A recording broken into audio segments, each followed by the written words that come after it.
huge updates in the Micah Miller case. You guys took me down this rabbit hole yesterday. We're going to keep it going. Make sure you leave a like, follow for more true crime, and check this out. I have several new updates to release about Micah, however. This one could not wait. According to Kyler Marlowe, whose ad is Kyler Not Tyler1, they have a direct source extremely close to this case. This is what Kyler stated from their source. But before I read it, I need to offer a huge trigger warning. Please proceed with caution. Quote, Micah kept a binder of proof of everything, and it's been handed over to authorities. Her affidavit will be going public this week or next.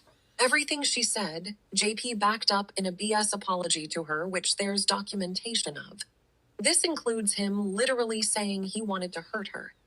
My source spoke to the legal team at the hospital she was taken to discuss who was to get her body. They were told, per the coroner, that this was a clear-cut, self-inflicted unaliving. However, nobody believes it based on everything they know, and especially after speaking to JP. JP called the Monday after Micah's death repeatedly, frantically asking about closing out the divorce to get it finalized. They flat out said no, and that he should be more focused on planning a funeral and having an autopsy done. He tried to play it off like he didn't know what an autopsy was and didn't find it necessary at all.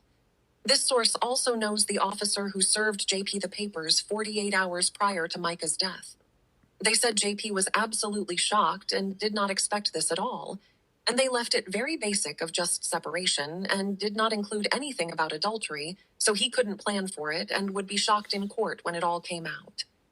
JP regularly forced Micah into his truck, and they would pick up homeless people or any man they'd see, and he'd pay them to finish on her. One time, it was someone JP thought was a woman, but was actually a male. JP helped him finish with his mouth, which he acknowledged in his apology letter. He also used to finish to her dog, and has a doll that blows up that is of a 4-year-old. Micah was very open about her chemical imbalance that was not bipolar or schizophrenia, and being off her meds for months. However, she seemed 100% well off and not in any sort of mental crisis from being off the medication. The power of attorney she signed was originally for her brother to have, but JP changed the papers after the fact, possibly forging her signature, but that isn't confirmed. So JP did have power of attorney over Micah when she passed.